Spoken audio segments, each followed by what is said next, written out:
Good day.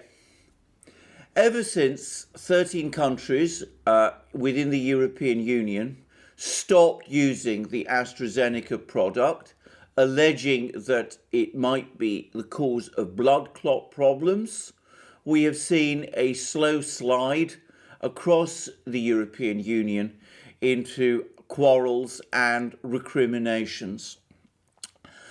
Firstly, we had a confirmation from Italy that the decision that Italy took to stop using the AstraZeneca product was political and that it had been forced on Italy through political pressure brought to bear by Germany and France.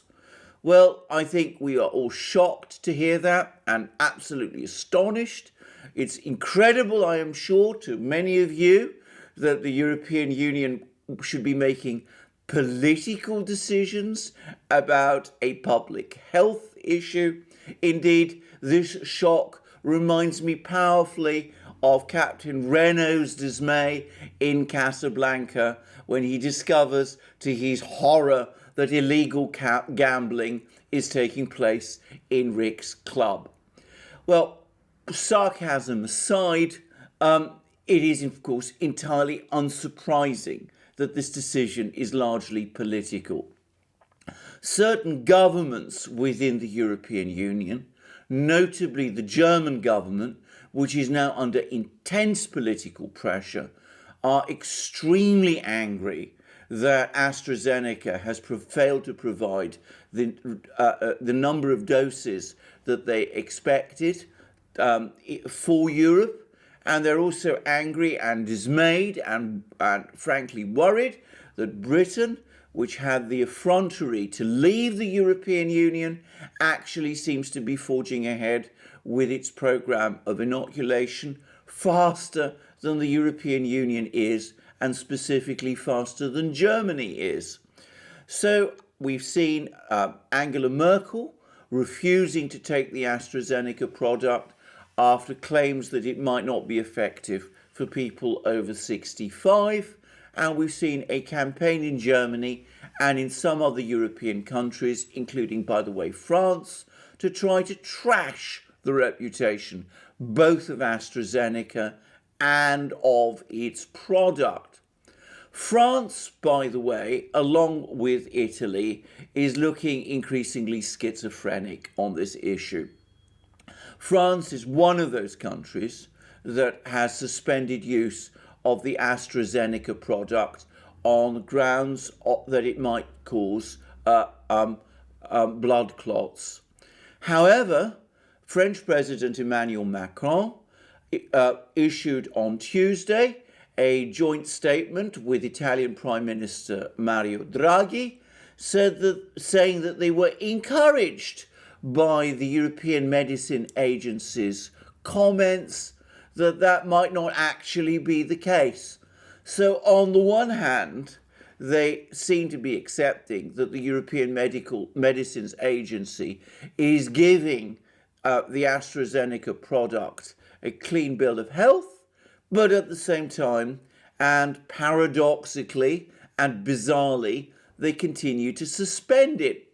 That, by the way, seems to me to make a total nonsense of this whole idea that it should be European Union agencies, of which the European Medicines Agency is one, and not national governments, that ought to be making these sort of regulatory decisions. What is the point of creating an agency like the European Medicines Agency and insisting that regulation should be made by European Union agencies in Brussels if national governments like those of France and Italy then ignore that regulatory body's recommendations? Surely that merely confirms that the European Union is not the proper entity to be carrying out regulatory decisions of this sort. Well, don't expect fervid Europeanists like Macron and Draghi to be making that kind of admission. They will make contradictory comments about the AstraZeneca product because the pressure they feel themselves to be under, but they will never admit, at least never publicly admit, that delegating regulatory control on so many issues to the European Union was a mistake. I would add that in France, where Macron's popularity is sliding and where Marine Le Pen's popularity is growing, a fact which I have discussed in previous programs, both on this channel and on the Duran, Macron seems to be heading towards announcing a renewed lockdown in the Greater Paris area within the next few days as the case count in France continues to surge. I have to say that given the extent of anti-lockdown feeling in France, that is going to be an extremely difficult and unpopular decision to enforce and to persuade people to accept. But let's leave Macron and his problems to one side.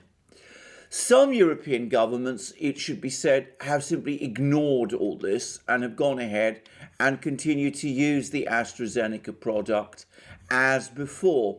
So we see, for example, countries like Poland and Belgium continuing to use AstraZeneca and rejecting the criticisms of the AstraZeneca product that have been made by other European governments. I ought to add here that for once, this particular debacle does not seem to have originated within the European Union's own bureaucracy. As I have said, the European Medicines Authority, for what it's worth, continues to support the AstraZeneca product and seems to discount the supposed blood clot risks associated with it. But the biggest story, as always, is in Germany, where there is now increasing commentary, especially since the disastrous election results on Sunday, that the CDU, Angela Merkel's party, is in serious trouble. By way of comparison, the Der Spiegel, which is one of Germany's leading magazines, speaks of Merkel's conservatives mired in scandal and incompetence, and talks of shameless deals for medical equipment, dubious foreign contacts, and pandemic crisis mismanagement. Angela Merkel's conservatives are in bad shape as the election campaign looms. And Der Spiegel goes on to ask, how did they lose their way? Well, I've talked about this many times in many programs, and again, let's put this issue just for the moment to one side. What is perhaps more interesting is that even as Germany seems to have been the original driver behind this decision, now adopted by 12 other EU states to stop using the AstraZeneca product, it seems that within Germany itself and within the governing coalition, there is growing criticism and disagreement with this decision, which all the indications are originates with Merkel herself. Markus Söder, the head of the CSU, the CDU's traditional partner in government, has made his unhappiness absolutely clear, as have certain people within the SPD.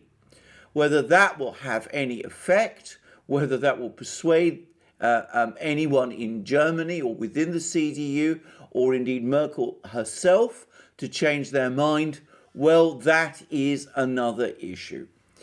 Perhaps more striking still is that with the rejection of the AstraZeneca product, at least at the time being, the European Union has no real product to put in its place. It seems that the Pfizer product, though developed in Germany, is now all but maxed out, with pretty much all production of the Pfizer product committed for the United States and other countries, and no production available for provision to Europe. The other option would conceivably be Russia's Sputnik V product. And we hear increasing numbers of EU officials, and indeed German officials especially, suggesting that it is in fact a viable and good and strong product, and one which the EU might want to adopt. I would add that an EU commissioner has actually commended the strong science behind this product, and Italy seems to be in the early stages of agreeing a production agreement for this product in Italy. The trouble is that taking Sputnik V is in effect accepting the product of the enemy. And already we can see that there are growing problems and issues with this.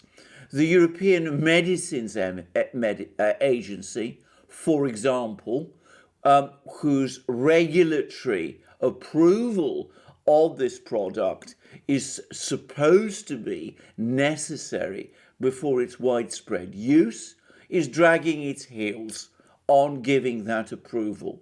Apparently, it will not be given before May at the earliest, by which time, of course, this gap in medicines products will have increased, with the AstraZeneca product not being available.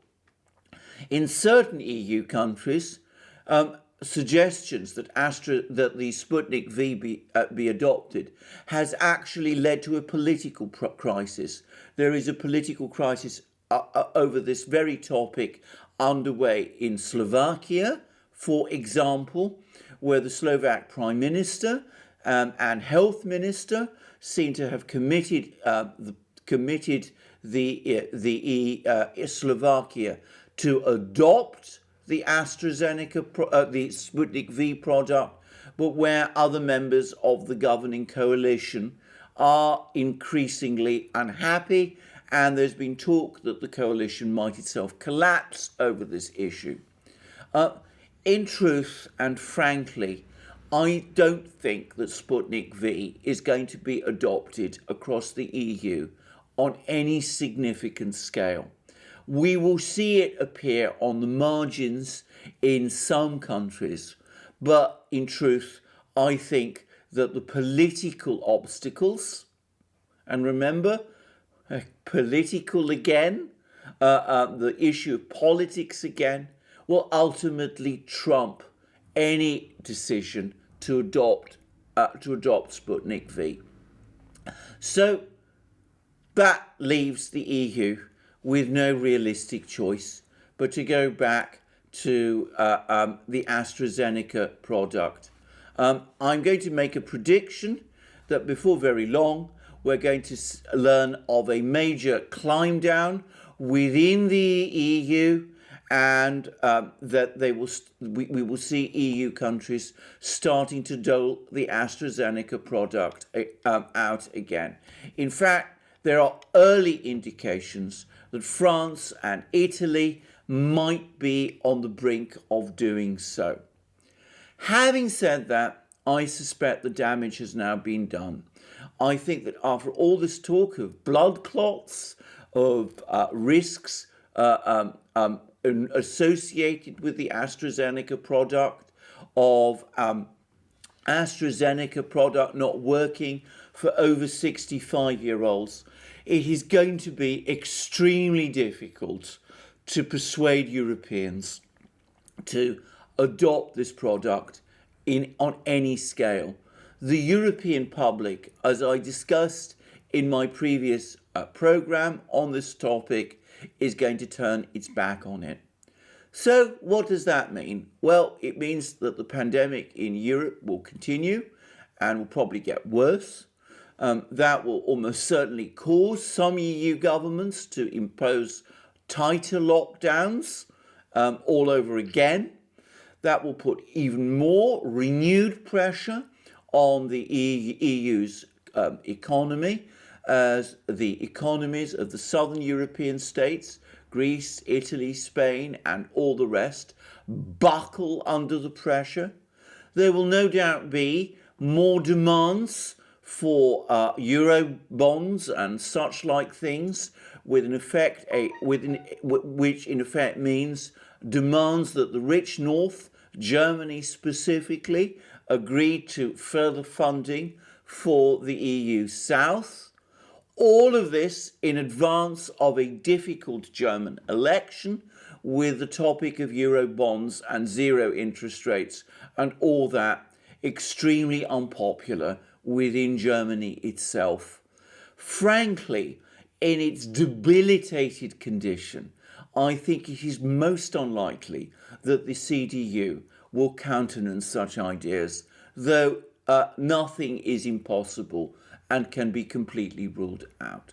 So we're going to see the EU staggering on from one crisis to another, with a crisis over medications and the AstraZeneca product morphing before very long into a larger pandemic crisis, with more lockdowns, with more protests in opposition to these lockdowns, with even media entities like Der Spiegel, which are highly mainstream, admitting that there is now growing exhaustion across Europe with lockdowns and growing resistance to them, and with increasingly strong protests against them breaking out across Europe, and with all these lockdowns causing further problems for the European economies, which will fall ever further behind those of other countries such as China and the United States, with a looming debt crisis in southern Europe, and with Germany in a situation of political stasis in advance of a difficult election, and perhaps incapable of responding to a debt crisis in southern Europe. The omens do not look good. It looks increasingly as if the European Union is facing an extremely difficult summer. We shall see in what shape, if any, it comes through. Thank you for joining me for this program. Please remember to subscribe to this channel, and also to check out other programs which we make on our other channels. The Duran, where I do programs with my colleague and friend Alex Christoforou. Also, please check out our various other channels, Alex's own channel, and the new channel where we publish the discussions that we have, the interactive discussions we have with our viewers on our live stream. Also, check us out on our other platforms, BitChute, Rumble, Library, and especially Odyssey. And if you can, support us through PayPal, Subscribestar, and Patreon. And remember, we do accept donations in Bitcoin if you can, and in other such currencies also, if you are so minded. Also look up our Discord server. And lastly, don't forget to check out our shop, see the wonderful products we have there, our amazing magic mugs, our exceptional t-shirts, long-sleeved and short-sleeved, our hats, our sweatshirts, and our hoodies. And I look forward to you joining me in my next program, and have a wonderful day until then.